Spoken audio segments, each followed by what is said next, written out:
menjawab pertanyaan dari teman-teman semua. Yang pertama yaitu pertanyaan dari Rizka yang akan dijawab oleh Astrid Wiyanda. Pada Astrid kami persilahkan. Pak Istri. Baiklah, saya akan menjawab pertanyaan Rizka. Yaitu bagaimana menurut pemateri apabila kurikulum yang telah dirancang untuk memenuhi tujuan pendidikan tidak berjalan sesuai dengan yang ditentukan.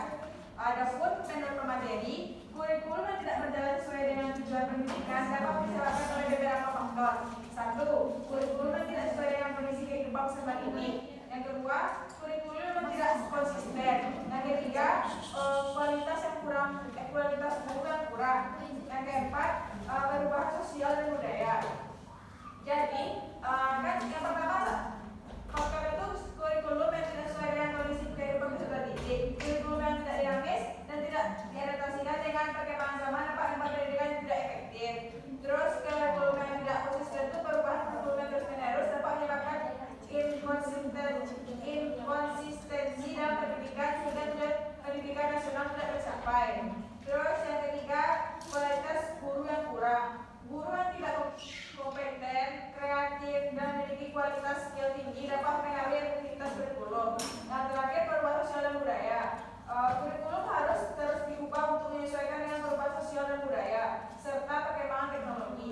Untuk memastikan kurikulum berjalan sesuai dengan tujuan pendidikan, perlu ada sinergi antara pihak sekolah, guru, orang tua, dan masyarakat dalam mengembangkan kurikulum yang dinamis dan sesuai dengan kebutuhan peserta didik. Baiklah, sekian dari saya kembali kepada moderator. Baiklah, terima kasih kepada Astrid. Balik ke rekan-rekan semua, apakah ada yang ingin menambahkan jawaban dari rekan kami?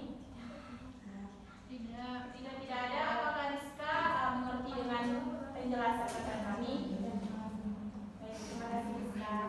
Selanjutnya, pertanyaan dari Novia Wahyuni yang akan dijawab oleh saya sendiri.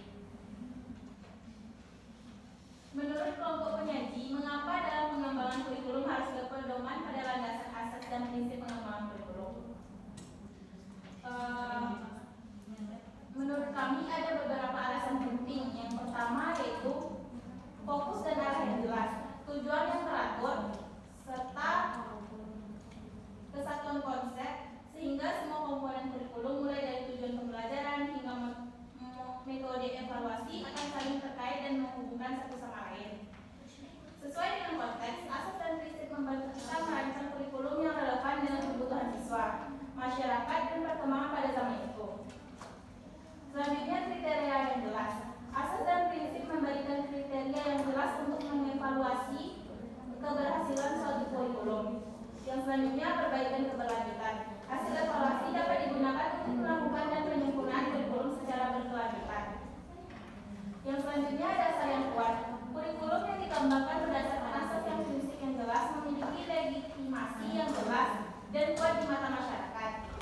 Yang terakhir, akuntabilitas. Mengembangkan kurikulum dapat mempertanggungjawabkan setiap keputusan yang diambil dalam proses pengembangan. Baiklah, sekian jawaban dari saya. Apakah rekan-rekan semua ada yang menambahkan? Jika tidak, kembali kepada Novia. Apakah mengerti dengan jawabannya? Baik, terima kasih Novia. Selanjutnya, pertanyaan dari Fatma Azhara yang akan dijawab oleh Dezil Al-Mawardan. Pada Dezil kami persilakan.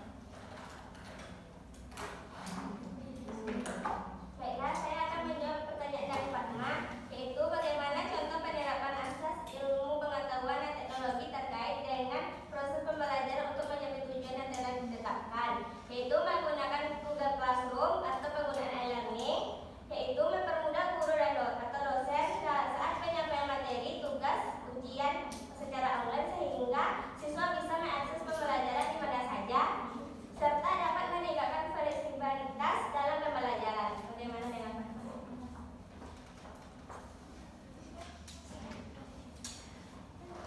Baiklah, ada ingin menambahkan jawaban? Untuk kami kembalikan kepada Fatma. Apakah Fatma mengerti dengan jawaban kami? Baik, terima kasih kepada kelompok 2 yang telah menjawab pertanyaan dari saya. Saya cukup paham dan mengerti. Selanjutnya pertanyaan dari Natasha